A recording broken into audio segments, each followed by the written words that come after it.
Question number 1 है मनोवृत्ति। मनोवृत्ति क्या है? मनोवृत्ति किसे कहते हैं?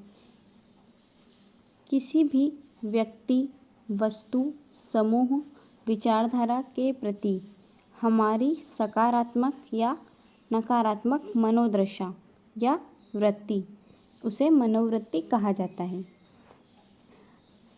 ऐसे समझिए, यदि कोई व्यक्ति है या कोई वस्तु है या कोई समूह है, उसके प्रति हमारा क्या रवैया है, हम उसके प्रति सकारात्मक मनोवृत्ति रखते हैं, उसके प्रति हम सकारात्मक सोच रखते हैं या उसके प्रति हम नकारात्मक सोच रखते हैं।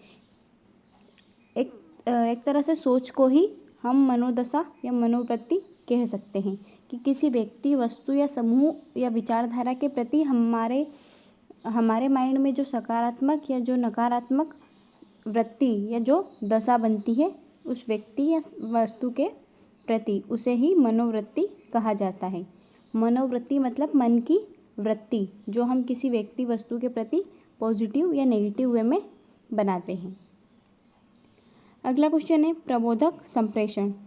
ये बेकमैन के अनुसार है, किसी उद्देश्य को दृष्टिगत रखते हुए व्यक्ति की मनोवृत्ति व उसके व्यवहार को योजना अनुसार परिवर्तित करना। क्या कहा है बेकमैन ने कि किसी उद्देश्य को दृष्टिगत रखते हुए, अपन ने कोई उद्देश्य लिया है, किसी उद्देश्य को दृष्टिगत रखते हुए व्यक्ति की मनोवृत्ति व उसके व्यवहार को योजना अनुसार परिवर्तित करना। किसी उद्देश्य के चलते कोई व्यक्ति है, मान सकते हैं कि उसने कोई नकारात्मक मनोवृत्ति बना रखी है, तो हमको उसकी मनोवृत्ति को सकारात्मक करना है या उसकी मनोवृत्ति में परिवर्तन करना है। तो हम क्या करेंगे, हमारे पास कोई उद्देश्य है, चूँकि अगर किसी की मनोवृत्ति हमको परिवर्तित करना है तो उसके लिए हमारे पास कोई उद्देश्य तो होगा। तो किसी उद्देश्य को दृष्टिगत रखते हुए व्यक्ति की मनोवृत्ति व उसके व्यवहार को योजना अनुसार परिवर्तित करना। उसके लिए एक योजना बनाएंगे कि कैसे इसकी मनोवृत्ति परिवर्तित की जाए, उसे प्रबोधक संप्रेषण कहा जाता है। क्या है, एक बार फिर से देख लेते हैं। किसी उद्देश्य को दृष्टिगत रखते हुए व्यक्ति की मनोवृत्ति व उसके व्यवहार को योजना अनुसार परिवर्तित करना प्रबोधक संप्रेषण कहलाता है। क्वेश्चन नंबर 3 है पूर्वाग्रह। किसी वस्तु, व्यक्ति, स्थान आदि के बारे में वास्तविक अनुभव तथा समुचित ज्ञान के बिना या ज्ञान के पहले ही पूर्व निर्णय या धारणा बनाना। क्या होता है पूर्वाग्रह? किसी वस्तु, किसी व्यक्ति, किसी स्थान, किसी के भी बारे में बिना उसके वास्तविक अनुभव के तथा बिना समुचित ज्ञान से पहले ही या ज्ञान के बिना ही निर्णय लेना या धारणा बनाना उसके प्रति। क्वेश्चन नंबर 4 है विभेद। नकारात्मक मनोवृत्ति पर आधारित व्यवहार। नकारात्मक मनोवृत्ति पर आधारित व्यवहार या पूर्वाग्रह। हमने अभी लास्ट क्वेश्चन में देखा था पूर्वाग्रह क्या है, किसी व्यक्ति, वस्तु के बारे में बिना वास्तविक अनुभव के या बिना ज्ञान के पूर्व निर्णय करना पूर्वाग्रह कहलाता है। क्या है, नकारात्मक मनोवृत्ति या पूर्वाग्रह पर आधारित, बिना किसी के बारे में पूरा ज्ञान लिए या उसके वास्तविक अनुभव के उसके साथ व्यवहार करना। या पूर्वाग्रह हमारी मनोवृत्ति में होता है, लेकिन जब हम उसका व्यवहारिक अभिव्यक्ति करते हैं या उसको अपने व्यवहार में लाते हैं तो उसे विभेद कहा जाता है। क्या हो जाएगी इसकी डेफिनेशन? पूर्वाग्रह की व्यवहारिक अभिव्यक्ति या अनुभूति विभेद कहलाती है। अगला है क्वेश्चन नंबर 5 व्यक्तिगत भिन्नता।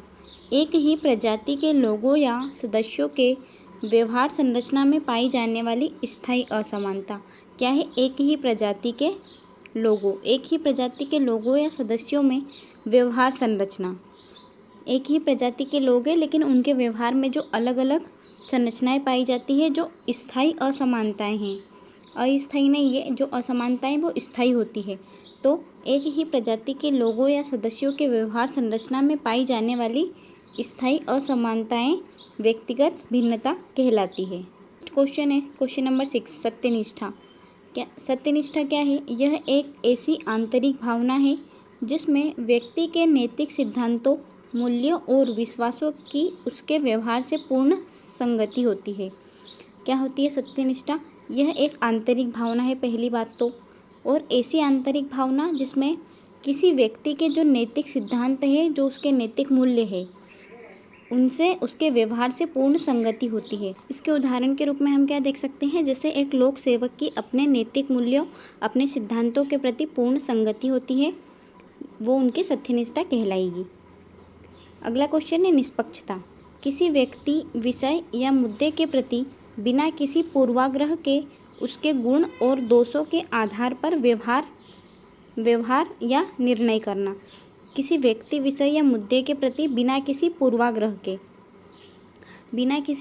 के उसके गुण और उसके दोष के आधार पर उसके साथ व्यवहार करना और उसके प्रति कोई भी निर्णय लेना निष्पक्षता कहलाता है। क्वेश्चन नंबर 8, राजनीतिक निष्पक्षता। हमने निष्पक्षता देखी, अब हम देखेंगे राजनीतिक निष्पक्षता। किसी लोक सेवक द्वारा बिना किसी राजनीतिक पूर्वाग्रह के सभी दलों के प्रति तटस्थ होकर सार्वजनिक नीतियां लागू करना।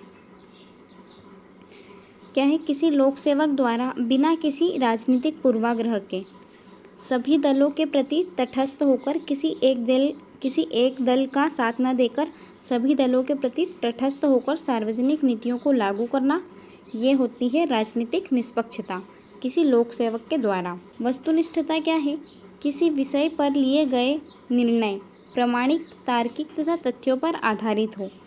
वस्तुनिष्ठता किसे कहा जाएगा, यदि कोई निर्णय लिया गया है किसी विषय पर तो उस निर्णय के पीछे कोई तार्किक रीज़न होना चाहिए, वो निर्णय तथ्यों पर आधारित होना चाहिए और उसका कुछ प्रामाणिक सोर्स होना चाहिए, तभी उसको वस्तुनिष्ठ माना जाएगा।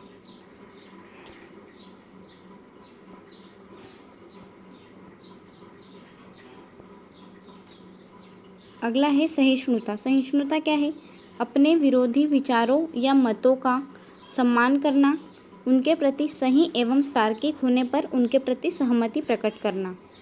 क्या होती है सहिष्णुता, यदि कोई अपने विरोधी विचार है या अपने विरोधी मत है तो उनका भी पूर्ण रूप से सम्मान करना और उसके सही और तार्किक होने पर, यदि कोई विचार आपका विरोधी है लेकिन वो सही है और तार्किक है तो उसके प्रति हमें सहमति प्रकट करनी चाहिए, ये हमारी सहिष्णुता कहलाएगी। अगला है समर्पण।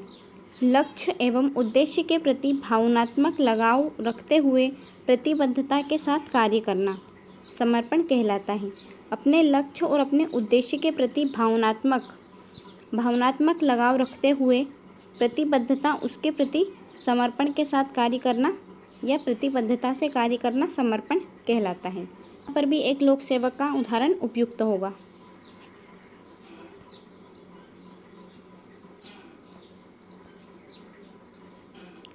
समानुभूति। समानुभूति क्या है, इसमें व्यक्ति स्वयं को दूसरों की स्थिति में जोड़कर उसकी मन स्थिति को समझते हुए समस्या को समझता है। इसमें मैं और पर का अंतर समाप्त हो जाता है। समानुभूति क्या होती है, इसमें व्यक्ति जो है वह स्वयं को दूसरों की स्थिति में रखकर, दूसरों की स्थिति से जोड़कर उसकी मन स्थिति को समझते हुए समस्या को समझता है। क्या होता है, जब कोई व्यक्ति किसी दूसरे के स्थान पर खुद को रखकर उसकी मन की स्थिति को समझकर उसकी समस्या को सुलझाने की कोशिश करता है तो उसे समानुभूति का भाव कहा जाता है। अब सहानुभूति क्या होती है, जब कोई व्यक्ति दूसरे की पीड़ा को देखकर केवल संवेदना व्यक्त करता है। क्या समानुभूति में हमने क्या देखा था कि वो खुद को दूसरों की स्थिति पर रखता है और उसकी मनोस्थिति को समझते हुए समस्या को समझता है। सहानुभूति में क्या होता है, वह केवल दूसरे व्यक्ति की पीड़ा को देखकर संवेदना व्यक्त करता है, उसको सहानुभूति कहते हैं, ना कि समानुभूति। सहानुभूति केवल एक औपचारिक भावना है, जबकि समानुभूति में मैं और पर का अंतर समाप्त हो जाता है।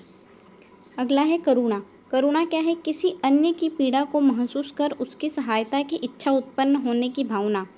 जब हम किसी व्यक्ति को पीड़ा में देखते हैं और उस समय जो हमारे मन में उसकी सहायता करने के लिए जो इच्छा उत्पन्न होती है या उसके प्रति मन में जो भाव उत्पन्न होते हैं, उसे ही करुणा कहा जाता है।